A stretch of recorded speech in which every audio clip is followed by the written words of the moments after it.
The impeachment fiasco got going today. It was not a good day for the pro-impeachment crowd. And for me, I think Chris Wallace is somebody that I generally have respect for. Now, I want you to understand something. I know that he's a never-Trumper. I know that Chris Wallace has allowed his bias to show multiple times in news coverage of that.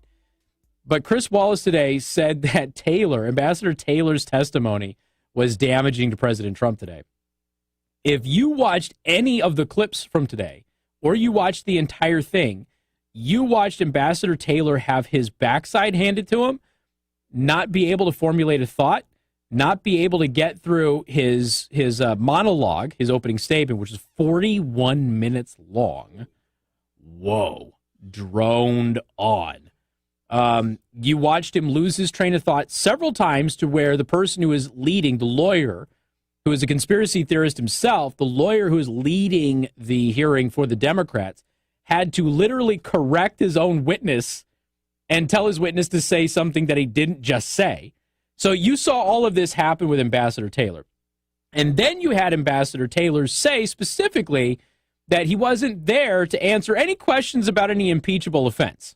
Okay, because Ratcliffe straight up asked him, did the president do anything that was impeachable? Because this is what we typically, when we have these hearings, they've committed this type of crime, that type of crime, or that type of crime. Is there anything that was a crime here?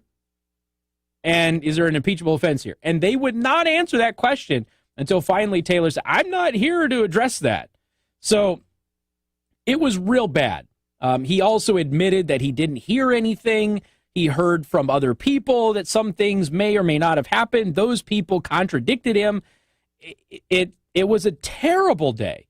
And anybody who was on the fence trying to figure out if they really believe that Trump had done something wrong, anybody who was on the fence of that would not have been swayed by Taylor's testimony today. So having Chris Wallace, I expected from MSNBC and CNN, but having Chris Wallace do that was really, that was a disaster for Fox News today. But I want to go ahead and take nearly 2 minutes, and I just want you to listen to Representative Jim Jordan, who is now on the Intel Committee. Used to be on the Judiciary. He's now on the Intel. I want you to listen to him engage with Ambassador Taylor. Ladies and gentlemen, from the bottom of my heart to you, you're welcome. Up on July 18th, is that right? That's when I first heard about it, Mr. And then it's released, Ambassador Taylor, on September 11th.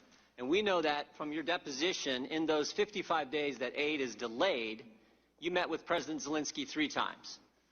The first one was July 26th, the day after the famous call now between President Trump and President Zelensky. President Zelensky meets with you, Ambassador Volker, and Ambassador Sondland.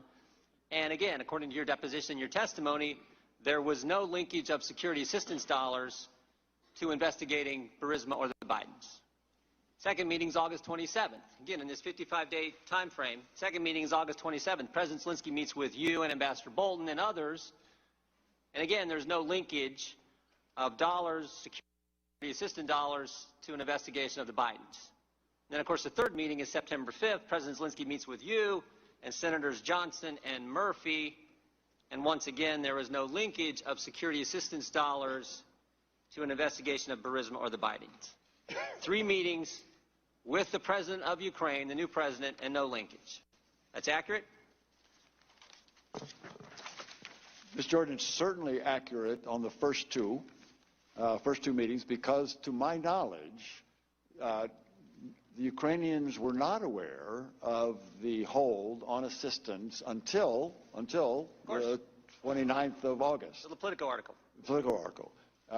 The third meeting that you mentioned with the Senators Murphy and Senator Johnson, there was discussion of the security assistance, but no linkage. But there was not discussion of linkage. So Jim Jordan, he's literally going, like, see? That's what I just said, right? Which means no quid pro quo. Now, Jim Jordan, did you listen? Wait, you didn't listen in on President Trump and Zelensky's call. Taylor says, I did not. You've never talked with the Chief of Staff, Mulvaney. I never did. You've never met the president. That's correct. and you're their star witness. So, listen to this. Ambassador, you weren't on the call, were you? The president on President Trump's call and President Zelensky's call? I did not. You've never talked with Chief of Staff Zelensky. You never made an announcement. This is what I can't believe. And you're their star witness. You're their first witness. Mr. You're the Jordan, guy. You're the guy based on this. Based on, I mean, I've seen church prayer chains that are easier to understand than this one. And that's what some people were referring to earlier. Rush played that audio on his show today as well. But I mean, if you look at how this went down today, Ambassador Taylor was a terrible witness for pro-impeachment people today. So the idea that anybody in the media or anywhere else could say that this was a good day, and then when he does talk about one instance where they did talk about investigations and things of that nature, the guy that he said it had clarified it and said, no, he's misinterpreting what I'm saying. So none of this holds any water. None of it's illegal. And it was just a bad day for the pro-impeachment crowd. So if this is day one and this is we're coming out the gates firing on all cylinders, it was not a great day for the Democrats today at all. Doesn't matter how many times the MSNBCs and CNNs and Chris Wallace's of the world try to spin it, just isn't going to be a good day for anybody who is pro-impeachment today. We've got more coming up on Newstalk 95.3, Michiana's news channel.